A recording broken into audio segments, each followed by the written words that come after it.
Graphics হলো এমন একটি সাদৃশ্য মাধ্যম যার দ্বারা কোন পৃষ্ঠের উপর, যেমন এখানে একটি ওয়ালের উপর বা একটি ক্যানভাসের উপর বা একটি পর্দার উপর বা কিংবা একটি কাগজের উপর কোনো কিছু অঙ্কন করা বা তুলির আঁচড় দিয়ে অঙ্কন করা হয় বা লিখা হয়, এই সমস্ত ডিজাইনগুলোকে আমরা গ্রাফিক্স বলে থাকি।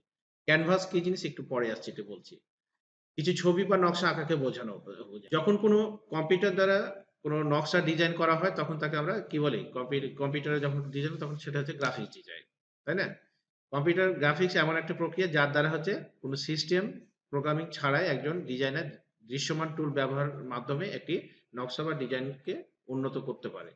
যে আমরা এখানে একজন উন্নত মানের একজন গ্রাফিক ডিজাইনার বা একজন এক্সপার্ট, তার যখন সে যখন গ্রাফিক্সের কোনো কাজ করবে, এখানে এক্সট্রা কোনো সফটওয়্যার তার ব্যবহার করতে নাই। সে একটাই সফটওয়্যার ইউজ করে সেখানে তার হাতের দক্ষতার বলে এবং জ্ঞানের বলে হচ্ছে সে তার হচ্ছে কাজের সৌন্দর্যটাকে ফুটিয়ে তোলে। সেই বিষয়টা এখানে বলা হচ্ছে। কম্পিউটার গ্রাফিক্সের মাধ্যমে নিজের ইচ্ছাকৃত ডিজাইন, নতুনত্ব আনয়ন, অক্ষরে সন্নিবেশিত রূপ প্রদান করা সম্ভব।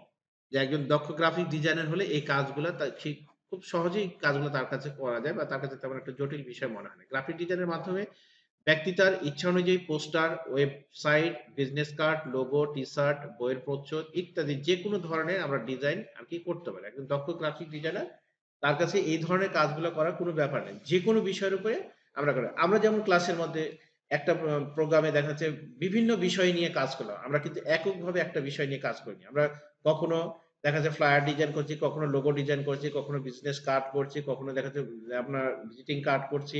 এরকম বিভিন্ন ডিজাইন গুলো আমরা দেখাচ্ছি। একজন দক্ষ ডিজাইনের ক্ষেত্রে এই কাজগুলো তারা খুব সহজেই করতে পারে। American institute of graphics art এর মতে হচ্ছে গ্রাফিক ডিজাইন হলো সেই প্রক্রিয়া যার মাধ্যমে আপনি আপনার সুনির্দিষ্ট মতামত, অভিজ্ঞতা এবং পরিকল্পনা আপনার সৃষ্টিশীলতার সমন্বয়ে কোনো দৃশ্যমান বা পাঠ্যগত বিষয়বস্তুর উপর রূপ দিতে পারেন। তো এটা আসলেই যে একজন দক্ষ ইউজার বা একজন দক্ষ ডিজাইনার, সে কিন্তু এই কাজগুলা সুন্দর মানে আপনার চিন্তাধারাটাকে, আপনার কল্পনাটাকে কোনো একটা বিষয়ের উপর ফুটিয়ে তোলাটাই হচ্ছে একজন গ্রাফিক ডিজাইনার হচ্ছে বিশেষত্ব। হ্যাঁ? যে আপনি যা চিন্তা করছেন সেটা গ্রাফিক্স এর মাধ্যমে ফুটে যায়। আপনি যা চিন্তা করছেন সেটা ওয়ালের মাধ্যমে একটা ক্যানভাসের উপরে অঙ্কন করতে পারছেন। এটা হচ্ছে এই বিষয়টা এখানে বলা হচ্ছে আরকি। এখানে দেখেন গ্রাফিক ডিজাইন প্রধানত আমরা দেখা যাচ্ছে যে ২ ভাগে বিভক্ত। যেমন একটা হচ্ছে যে মেশিন গ্রাফিক্স, মোশন গ্রাফিক্স আর হচ্ছে স্টিল ইমেজ গ্রাফিক্স। তো আমাদের মোশন গ্রাফিক্স আবার হচ্ছে ২ প্রকার আছে। অ্যানিমেশন গ্রাফিক্স আর হচ্ছে ভিডিও গ্রাফিক্স। আবার স্টিল ইমেজ গ্রাফিক্স আবার হচ্ছে ৩ ধরনের হয়ে থাকে। তার মধ্যে হচ্ছে যে রাস্টার ইফেক্ট, ভেক্টর ইফেক্ট আর হচ্ছে টাইপোগ্রাফি। যার মধ্যে আমরা অলরেডি এই জিনিসগুলো আমরা Adobe Illustrator এর মধ্যে আলোচনা করেছি এবং বাস্তবে আমরা কাজ করে আমরা এগুলো দেখেছি। রাস্টার কি জিনিস, ভেক্টর কি জিনিস, টাইপোগ্রাফি কি জিনিস, এগুলো আমরা দেখেছি। বৈশিষ্ট্য অনুযায়ী গ্রাফিক ডিজাইনকে আবার কয়েক ভাগে ভাগ করা যায়। যেমন হচ্ছে প্রোডাক্ট বা পণ্যের ডিজাইন, তারপর হচ্ছে branding design, web design, animation বা motion graphic design, publication design, print design. এই সমস্ত কাজে হচ্ছে গ্রাফিক ডিজাইনের কয়েকটা আবার প্রকারভেদ আছে। আচ্ছা, এরপরে আমাদের এখানে পরবর্তী যেটা স্লাইডটা আছে যে Adobe Photoshop আসলে কি জিনিস? তো আমরা যখন যে বিষয়টা নিয়ে আলোচনা করেছি, যে প্রোগ্রামটা শুরু করেছি, তখন সেই প্রোগ্রামটা সম্পর্কে কিছু না কিছু বিষয় আমরা ধারণা নিয়েছি। এখানেও ঠিক তার ব্যতিক্রম হবে না। যে Adobe Photoshop একটি গ্রাফিক্স সম্পাদনকারী হচ্ছে সফটওয়্যার। এটির মাধ্যমে হচ্ছে একটা রাস্টার ছবি সম্পাদন করা যায়। তার মানে আমরা Adobe Illustrator এর মাধ্যম দিয়ে আমরা এটা জানি যে এটা একটা গ্রাফিক্স সফটওয়্যার এবং এই সফটওয়্যারের মাধ্যমে হচ্ছে আমরা রাস্টার ইফেক্ট গুলা তৈরি করতে পারি। আমরা এখানে কিন্তু ভেক্টর তৈরি করতে পারি। ঠিক আছে? ভেক্টর তৈরি করতে হলে আমাদেরকে Adobe Illustrator ইউজ করতে হয়। আর এখানে আমরা যা কিছু তৈরি করি সেটা হচ্ছে রাস্টার ইফেক্ট আরকি। রাস্টার বা পিক্সেল আরকি। ঠিক আছে? সফটওয়্যারটিকে শুধুমাত্র Photoshop নামেই ডাকা হয়। এই সফটওয়্যারটি তৈরি করেছে Adobe System। আমরা জানি যে Adobe System এর সবথেকে জনপ্রিয় সফটওয়্যার এটি। মানে Adobe Illustrator যতগুলো সফটওয়্যার আছে তার মধ্যে Adobe Illustrator Photoshop টা হচ্ছে একটা জনপ্রিয় সফটওয়্যার আরকি। বর্তমানে এই সফটওয়্যার Mac ও OS এ Windows এর সিস্টেমের জন্য পাওয়া যায়। ১ম দিকে ওই বিষয়গুলো আগের মতোই ছিল যে আমরা যখন ১ম দিকে এই সফটওয়্যারটা তৈরি করা হয় তখন ওই Mac পিসির জন্য এটা তৈরি করা হয় বা Macintosh পিসির জন্য এটা তৈরি করা হয়। নরমাল আমাদের যে সমস্ত পিসি গুলো আমরা ইউজ করি সেই সমস্ত পিসিতে এগুলো ব্যবহার করা যেত না। থমাস নল এবং হচ্ছে তোমার জন নল নামে ২ ভাই ১৯৮৭ সালে Photoshop সফটওয়্যারটি তৈরি করেন। গ্রাফিক ডিজাইনের হচ্ছে এরা হচ্ছে গ্রাফিক ডিজাইন সফটওয়্যার মানে সৃষ্টিকারক বা উদ্ভাবক বলে এই ২ জন। এরা সম্পর্কে ২ ভাই আরকি।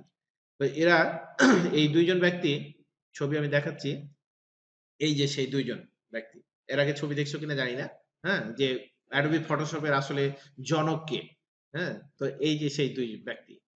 তো তো এদের ২ ভাইয়ের মধ্যে তখন ১৯৮৭ সাল থমাস নল ছিল একজন পিএইচডি ছাত্র ছিল। তিনি ম্যাকিন্টশ প্লাস হ্যাঁ, এর জন্য একটা হচ্ছে গ্রাফিক্স অ্যাপ্লিকেশন ডেভেলপ করছিল। ও ছিল প্রোগ্রামার।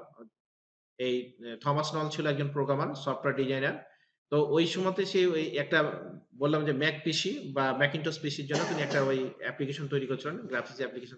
পর্দায় সাদা কালো ছবি শো করতে ব্যবহৃত হতো। মানে একসময় দেখবো যে একটা ম্যাকিন্টশ পিসি যখন আমরা শুরুর দিকে এসেছিল তখন কিন্তু ওই মনিটরটা ছিল সাদা কালো। হ্যাঁ? ওই পিসিতেও এই শুধুমাত্র এই গ্রাফিক্স সফটওয়্যারটা ব্যবহার করা যেত। আদার্স কোনো পিসিতে ব্যবহার করা যেত না। এবং সেটা ছিল সাদা কালো একেবারে। নল এটির নাম দিয়েছিল ডিসপ্লে। তখন কিন্তু ফটোশপ নাম তখন ছিল না। তখন নাম ছিল একটা ডিসপ্লে প্রোগ্রাম। হ্যাঁ? মূলত এই ডিসপ্লে অ্যাপ্লিকেশনটি ফাদার অফ ফটোশপ বলা হয়।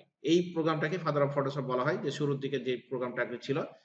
জন নল এবং থমাস নল ২ জন ফটোর প্রতি অতিমাত্রা আগ্রহ ছিল ২ ভাইয়েরই। মানে ছবি নিয়ে গবেষণা করা, ছবি নিয়ে রিসার্চ করা, ছবির মানে বিভিন্ন রূপদান করা, কালার গুলা করা।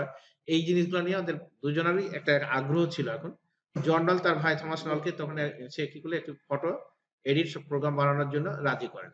এই তখন ওর এক ভাইকে যখন ওরা দেখলো যে ২ ভাই ছবি নিয়ে খুব বেশি একটা আগ্রহ তখন তারা চিন্তা ভাবনা করলো যে এর উপরে একটা ভালো একটা সফটওয়্যার ডিজাইন করা যায় কিনা এবং এটা নিয়ে ভবিষ্যতে সামনের দিকে অগ্রসর করা যায় কিনা। এইজন্য সে তার ভাইয়ের কাছে প্রস্তাব রাখে যে তুমি এই ধরনের একটা সফটওয়্যার তৈরি করো।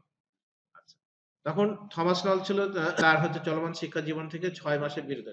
এই যখন তার ভাই প্রস্তাবটা দেয় তখন সে শিক্ষা জীবন থেকে ৬ মাসের বিরতি নেয়।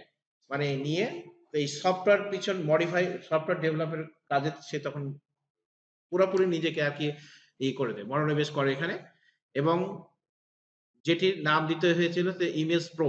তখনও তারপরেও কিন্তু আমরা ফটোশপ নামে কিছু পাইনি। হুম? ১ম দিকে ছিল ডিসপ্লে, ডিসপ্লের পরে এটার নাম যে সফটওয়্যারটা তারা তৈরি করল থমাস নল তখন সেটার নাম দিল ইমেজ প্রো নামে। ঠিক আছে? কিন্তু কপিরাইট সংক্রান্ত জটিলতার কারণে কি সেই নামের বদলে আমরা নাম পাই ফটোশপ। আচ্ছা। তো ইমেজ প্রো বলে তখন আরেকটা তোমার সফটওয়্যার ছিল মার্কেটে অলরেডি। হ্যাঁ? যার কারণে এটা দেখা যাচ্ছে একই নাম দিতে গেলে এটা কপিরাইট হয়ে যেতে পারে। তখন তারা বাধ্য হয়ে এটার নাম চেঞ্জ করলো, করে ফটোশপ নাম দিল। ১৯৮৮ সালে অ্যাডোবি ফটোশপ প্রোগ্রামটি হচ্ছে বাজারজাত করা হয়।